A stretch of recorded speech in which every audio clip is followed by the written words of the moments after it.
Okay, we're here with Showtime Sports President Stephen Espinoza. Mr. Espinoza, it's been a while since I've seen you, but you've been making a lot of major moves. The main one that we should probably start off with is Floyd Mayweather versus Logan Paul, a big pay-per-view for Showtime. It kind of puts you guys back into the mix, you know, with the rumors of Showtime's going out of business, just like HBO, this and that, and the apps were taking over. Starts is about June 6th, which lands on a Sunday.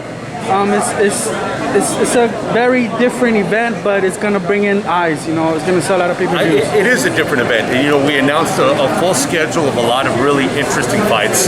You know, and this was a bonus. This is one that we didn't really see coming, that we, you know, weren't necessarily expecting. I mean, certainly it had been rumored.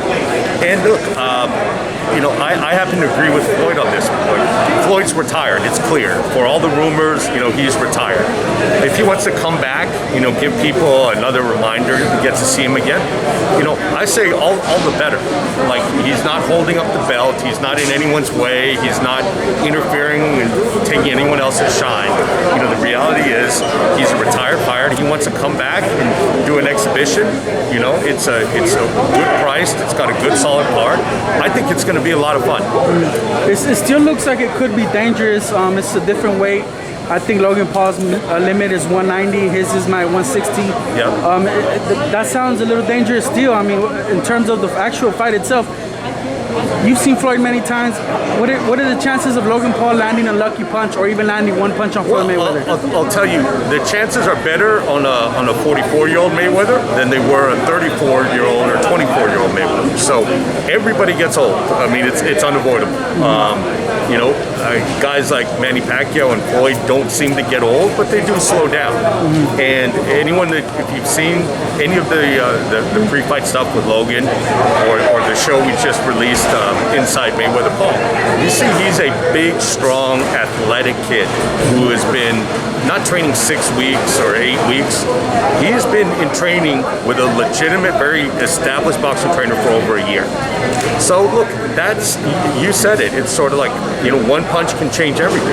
And when you've got a guy who's 150 pounds fighting a guy who's 190 pounds and who's almost 20 years younger, that's a real fight. I mean, people can call it an exhibition all you want. You get in there, there's real punches being thrown at your head, you know, by guys who know how to punch. Yeah. It's a fight. Yeah. You want to slide it down so people know who I'm talking to? Yeah, thank you. No problem. As for the fight, the event, it's you saw the press conference, all hell broke loose. Yeah. Can you guys keep this under control until they step into the ring, man? I think by now it has to be personal with what happened between Floyd and Jake Paul, his brother. It definitely is. And you know, whenever you've got one Paul in the building, it's going to be entertaining. But when you get both Pauls around, you know, there's going to be something unexpected. Yeah. You know, there's going to be a viral moment. So Jake is going to be allowed in the... Yeah, I think so. I've heard the rumors about being banned, but I don't believe that is an actual thing for fight night. So he'll be there. Look, both guys Jake might want to reconsider that. Look, something's gonna happen. Look, you put Jake Paul, Logan Paul, Jesus and Mero all in one arena. There's gonna be some viral moments. There's no doubt about that. Yeah. Speaking of Jake Paul, you guys have signed him to a network deal. Surprised everyone. I think maybe even the Triller executives over there. Just talk to us about how it all came together, if you can, and what are the future plans, if you can talk about anything at all in terms of Jake Paul. Look, you know, we have a long history in the sport. We got 35 years in the sport at the highest level. And we have a lot of credibility, and we're not going to threaten that for anybody. And the reality is, working with Jake Paul doesn't threaten the credibility at all. This is just a different form of what we've been doing. Yes, it's a little bit different, a different type of competition, but this is combat sports. These are real fights. They're not exhibitions. He's taking on professional fighters. These are real events which are generating attention, and they're actually bringing people. We're good. They're bringing people to the sport. So if there are, you know, if there's someone who respects the sport like Jake does, and you know, does the work, you know, like Jake does, and brings in a big audience, why wouldn't we work with him? Yeah. You know, I respect what he's done. he's building something different within the sport. Not every event has to be the same.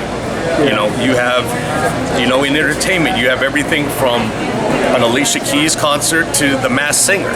Okay, and just because you like the Masked Singer doesn't mean you're insulting Alicia Keys in concert. They're different forms of entertainment, and that's, you know, that's when we look at this. You know, not every fan's going to like all of it, and that's fine. But you can't ignore what Jake has done from a business standpoint. He has generated a lot of attention for the sport in a short amount of time.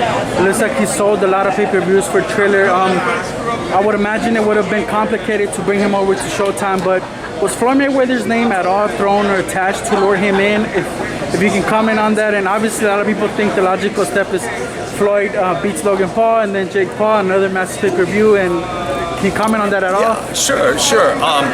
No, you know, all the business conversations with Jake were well before he sort of, you know, had his confrontation with Floyd. So it was, you know, this was before the tattoo and the whole scene. So, you know, if that works out, great. You know, I'm not sure that whether Floyd wants to do another one or not. He hasn't said. But, you know, judging by the way that event, there seems like there's a score to settle. Mm-hmm. But the reality is whether or not Jake fights Floyd, Floyd fights Jake, you know, being in business with Jake is still a positive thing, a great move for Showtime. And I think it is something that is good for the sport. Mm-hmm. He's got a huge fan base. He's indicated a willingness and a desire to work with other fighters, to have established fighters fighting on his cards. Yeah. And if someone can bring a spotlight to a sport and help elevate it, you know, and entertain it and does it respectfully, then absolutely we should welcome those people into the sport.